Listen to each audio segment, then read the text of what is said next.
Kerry Keegan.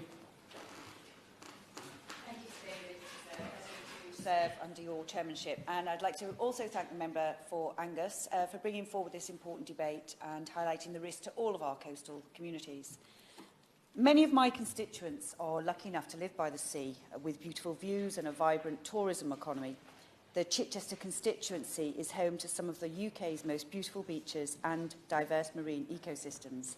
But with these privileges comes a great deal of risk. Coastal erosion and flooding is a constant threat to many areas. Over the last century, we have observed a global mean sea level rise of 20 centimetres, a trend that is set to continue over the coming years, according to the Intergovernmental Panel on Climate Change. And to contextualise this is just a 50 centimetre rise in local sea levels would make 200 kilometres of our current defences vulnerable to failure, and under the IPCC's modelling, this is within the range of likely outcomes by the end of this century. In my area, Chichester District Council are doing well to tackle the symptoms, if not the cause. They maintain the majority of the populated open coastline that stretches from Emsworth to Pagham, and the council have in place shoreline management plans for each stretch of their coastline. Their work is highly collaborative and transparent, and by working with local stakeholders and the Environment Agency, they ensure that work benefits the area's economy, community and its ecosystems. Absolutely. For giving way.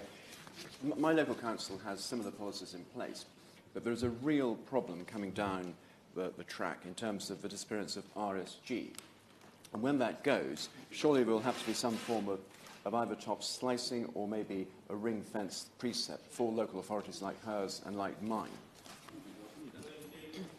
Yes, I agree. And actually, my local area is very concerned about negative RSG, not just the disappearance of RSG, but actually having to pay more areas to support others, or to pay more to support other areas.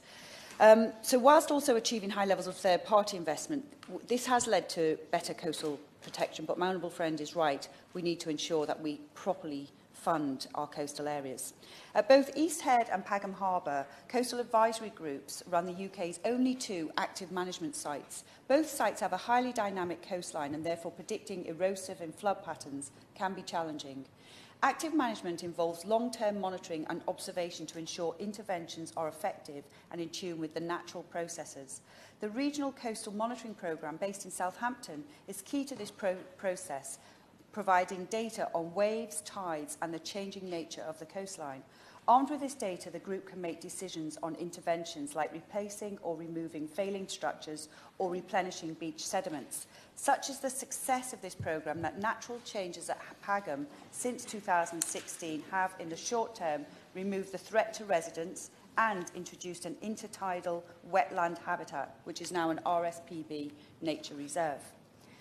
Currently, the Council is funded to a level that allows them to protect people, business and habitats, receiving a grant of £250,000 a year. Over recent years, the Environment Agency has invested a further £30 million as part of the flood and coastal erosion risk management.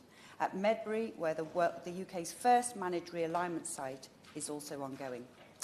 West Wittering, where erosive processes are mitigated to maintain the beach, last year attracted around 800,000 visitors, driving the local economy and simultaneously protecting the internationally important salt marsh environment that is sheltered by East Head Spit.